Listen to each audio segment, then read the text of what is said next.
Ya, terima kasih Anda masih menyaksikan Gapai Kemuliaan. Kembali kita lanjutkan pembahasan kita bersama Kiai Haji Muhammad Faiz. Kiai, melanjutkan pertanyaan saya tadi Kiai, bagaimana kemudian kita bisa meneladani apa yang Rasulullah lakukan begitu ya, sebagai perannya sebagai seorang kepala negara, sebagai panglima perang, bagaimana Ya, kemudian menyeimbangkan antara strategi militer dan juga tentunya dengan kemanusiaan ya ya, Kiai. ya.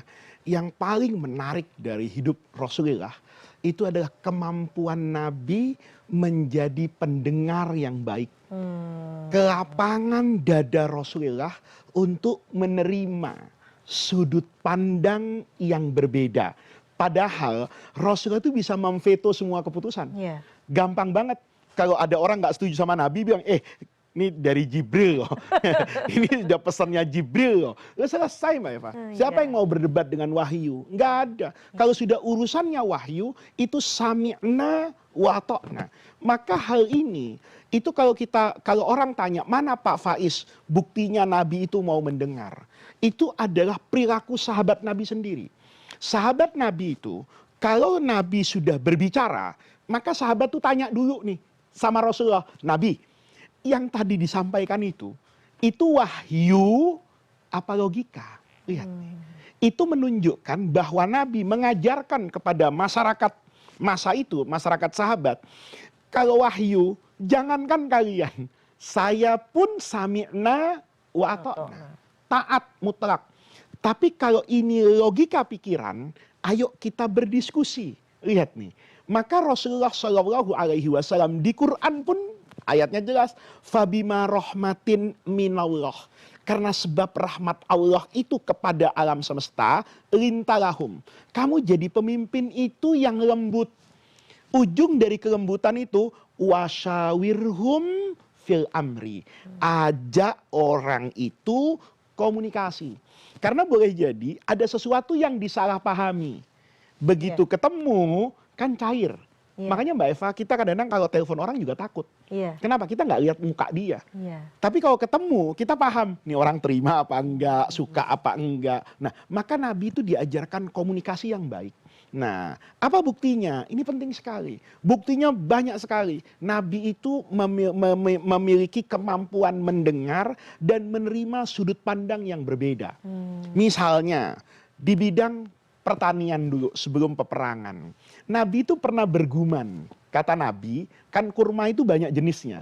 Kata Nabi, coba kurma ini ya dikawinkan dengan kurma ini. Kayaknya bisa menghasilkan kurma jenis baru deh. Ini keras, ini manis. Wah, kalau disatukan bagus. Yang mendengar itu nggak pakai nanya. Karena dengar Nabi ngomong kayak begitu, maka dinikahkan tuh. Apa namanya kalau bapak tanaman tuh dikawinkan ya? Silang ya? Disilang. Iya. Iya, disilang. Begitu disilang, ternyata gagal Mbak Eva. Tidak membuahkan kurma yang bagus. Maka orang kemudian, Nabi, kok jadinya nggak bagus nih kayak gini? Apa Nabi bilang? Antum, kamu itu a'lamu bi umuri dunyakum. Kalau urusan pertanian, tanya sama insinyur IPB, jangan tanya sama saya. Loh, ini pelajaran berharga loh. Betul, betul. Kita Kiai. saya nih sekarang nih jadi Iya. kiai, kadang sok tahu kan. Politik dikomentari, Iya. ekonomi dikomentari. Iya. Padahal ilmu saya, ilmu sebatas ilmu agama. Gitu loh. Bukan berarti saya tidak boleh mengkritik pemerintah. Bukan berarti saya tidak boleh berbicara tentang ekonomi. Boleh.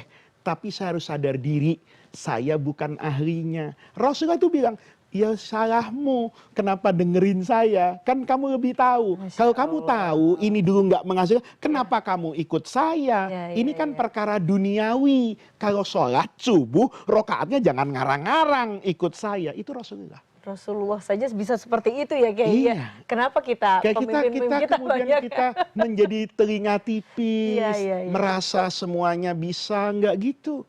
Perang Badar itu ketika Rasulullah menentukan strategi perang Badar, itu tidak seperti yang terjadi pada perang Badar seharusnya. Maka Sayyidina Khabbab Ibn al-Aratti itu ketika masuk ke medan perang Badar, ngelihat Nabi bilang, di sana kavalerinya, infanterinya misalnya ya, logistik ini diatur sama Nabi. Didengarkan sama Khabbab. Karena itu kunci kemajuan itu mendengar dulu. jangan apa ya, gerasa gerusu gitu loh ya. Ibarat penalti itu, kadang-kadang kan kipernya gerak-gerak dulu, akhirnya kemasukan. Padahal statistik, saya suka nonton bola gitu loh. Bahwa kiper yang di tengah itu, Mbak Eva, itu apa, kemampuan untuk mencegah terjadinya gol itu lebih tinggi statistiknya daripada mereka yang bergerak ke kanan ke kiri. Tapi yang ke kanan ke kiri itu kan karena ingin dianggap bergerak, nggak kelihatan bodoh, maka kebanyakan tindakan, Iya. kebanyakan ngomong tapi nggak dipikir. Nanti setelah kejadian baru mikir. Rasulullah nggak gitu. Rasulullah mendengar. Sahabat makanya uswahnya. Oh, kalau ada orang bicara, dengerin dulu sampai selesai. Jangan dipotong, jangan difonis, biar selesai. Nabi itu selesai. Oh gini kata Nabi, insya Allah kita menang. Khobab nanya, Nabi, ini nih si Anu di sini, Hamzah di situ, itu wahyu apa perang?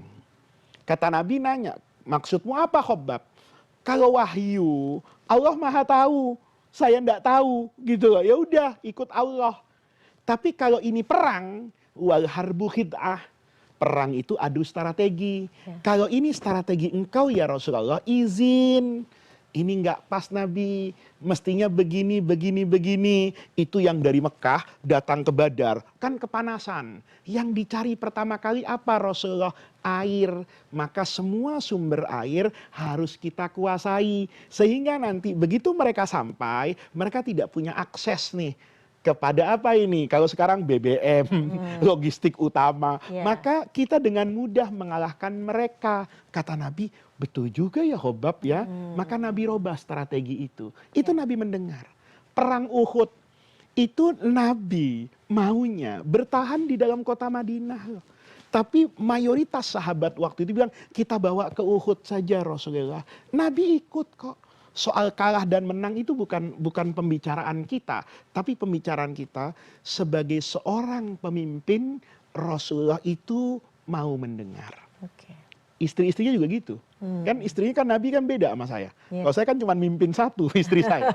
Nabi itu istrinya kan tidak satu. Iya. Tapi seni Nabi memimpin istri-istrinya itu luar biasa. Membuka dialog, menyadarkan bahwa poligami itu ada tujuan tertentu. Yeah. Bahwa ketika saya menghargai ini, itu karena dia seperti ini. Kamu juga berharga di mata saya karena ini. Itu kan pemimpin yang luar biasa. Kalau saya jadi nabi, istri saya bilang, udah diem semua. Kamu tahu nggak suamimu ini siapa? Nabi. Kamu lawan neraka. Nggak gitu. Iya. Nah, ini yang kita katakan bahwa konsep kepemimpinan itu ada banyak teori. Tapi teori yang dulu guru saya pesankan kepada saya ketika ngaji hidup Nabi, itu jadilah pendengar yang baik. Jadilah pemerhati yang baik, agar nanti keputusanmu itu diputuskan setelah melalui perenungan yang panjang, pendengaran yang utuh dari semua pihak, maka nanti kamu bisa memutuskan sesuatu itu yang jauh lebih bijaksana. Baiklah, kuncinya adalah mendengar dan memanfaatkan waktu yang cukup gitu ya Kiai ya. Baiklah Kiai, kita akan lanjutkan lagi tapi kita akan break dulu. Jangan kemana-mana, Gapai Kemuliaan akan segera kembali sesaat lagi.